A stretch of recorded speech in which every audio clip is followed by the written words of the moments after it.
సరైన వెహికల్స్ లేవు. ఆ వెహికల్స్ కి పోలీస్ డిపార్ట్మెంట్ వెహికల్స్ రిపేర్లు వచ్చినా కూడా, లేకపోతే డీజిల్ పెట్రోల్ ఖర్చులకు కూడా అధ్యక్ష వేరే వాళ్ళని అడిగే పరిస్థితికి పోలీస్ డిపార్ట్మెంట్ వాళ్ళు రాకూడదని చెప్పి నమ్ముతున్నాం అధ్యక్ష.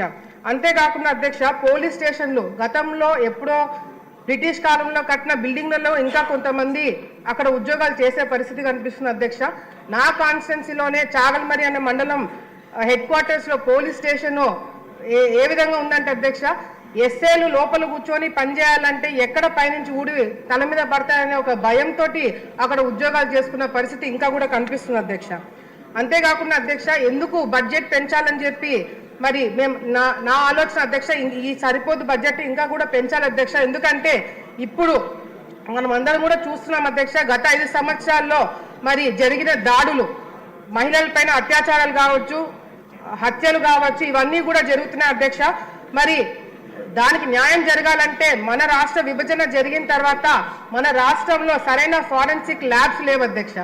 ఏదన్నా ఇంపార్టెంట్ కేసు ఏదన్నా ఉంది అంటే అది హైదరాబాద్కి పంపించాలా, లేదంటే మంగళగిరికి పంపించాలి అధ్యక్ష.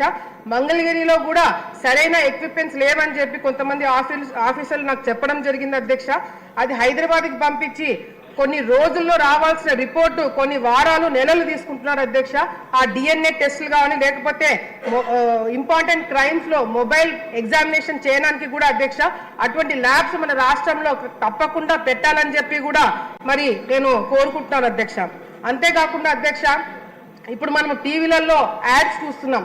ఏదన్నా ప్రోడక్ట్ వాడాలన్నా, ఏదన్నా పబ్లిసిటీ ఇవ్వాలన్నా, ఆఖరికి ఏ గుర్తుకు ఓటు వేయాలన్న పబ్లిసిటీ కూడా మనం ఎలక్షన్ టైంలో టీవీలలో యాడ్స్ ఇస్తున్నాం అధ్యక్ష.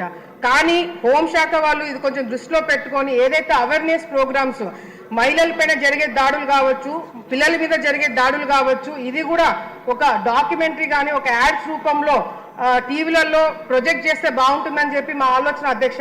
ఎందుకంటే చాలా మంది చిన్నపిల్లల మీద జరిగే దాడులు బయటికి వచ్చి చెప్పుకుంటే వాళ్ళ ఫోటోలు కానీ పేర్లు కానీ బయటికి వస్తాయేమో, అందరికీ తెలుస్తుందేమో అని చెప్పి ఒక భావనలో ఉంటారు అధ్యక్ష.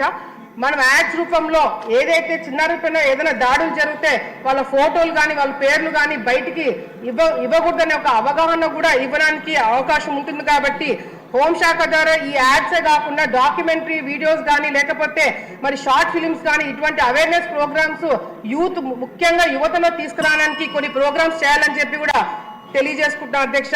ముఖ్యంగా పోలీస్ డిపార్ట్మెంట్ వాళ్ళు స్కూల్స్ లో పిల్లలతో పాటు తల్లిదండ్రులకు కూడా మరి అవగాహన ప్రోగ్రామ్స్ పెట్టాలి అధ్యక్ష. ఆడపిల్లలు తల్లిదండ్రులు అధ్యక్ష ఇంపార్టెంట్ టాపిక్ అధ్యక్ష. ఆడపిల్లలు తల్లిదండ్రులు జాగ్రత్తగా ఉండాలని చెప్తారు అధ్యక్ష. ఇంకెంత జాగ్రత్తగా ఉండాలో అర్థం కావట్లేదు అధ్యక్ష. ఎందుకంటే ఆఖరికి ఆడపిల్లలను కనాలంటే కూడా భయపడే స్థాయికి ఈ రోజు మనం చూస్తున్నాం అధ్యక్ష. సో ఈ అవేర్నెస్ ప్రోగ్రామ్స్ అనేది యువతతో పాటు తల్లిదండ్రులకు కూడా ఇవ్వాలని చెప్పి కూడా ఈ సందర్భంగా తెలియజేసుకుంటూ మరి డిజాస్టర్ మేనేజ్మెంట్ కింద దానికి కూడా చాలా చాలా ఇంపార్టెంట్ అధ్యక్ష. ఏదైనా వరదలు వచ్చినప్పుడు కానీ లేకపోతే మా ఏరియాలో చాలా మంది పిల్లలు కాలువలో పడి చనిపోయిన వాళ్ళు చాలా మంది ఉన్నారు అధ్యక్ష. సరైన స్విమ్మర్స్ ఎక్విప్మెంట్ లేక చాలా మంది కాపాడలేని పరిస్థితి కూడా రాష్ట్రంలో చూసాం. కాబట్టి డిజాస్టర్ మేనేజ్మెంట్ కూడా ఫండ్స్ ఇవ్వాలి అధ్యక్ష. మరి సీసీ కెమెరాస్ మెయింటెనెన్స్ జైల్స్ కి వాటికి కూడా ఎక్కువ డబ్బులు కేటాయించాలని చెప్పి కూడా కోరుకుంటున్నాం అధ్యక్ష. అరవింద్ బాబు గారు నరసరావుపేట.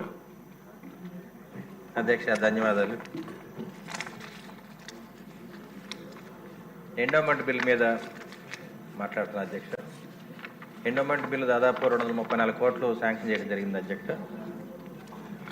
ముఖ్యంగా రాబోయే కాలంలో ఎండోమెంట్ బిల్ ఇంకా పెంచాల్సిన అవకాశం ఉంది అధ్యక్ష. మరి ఫిబ్రవరి 26న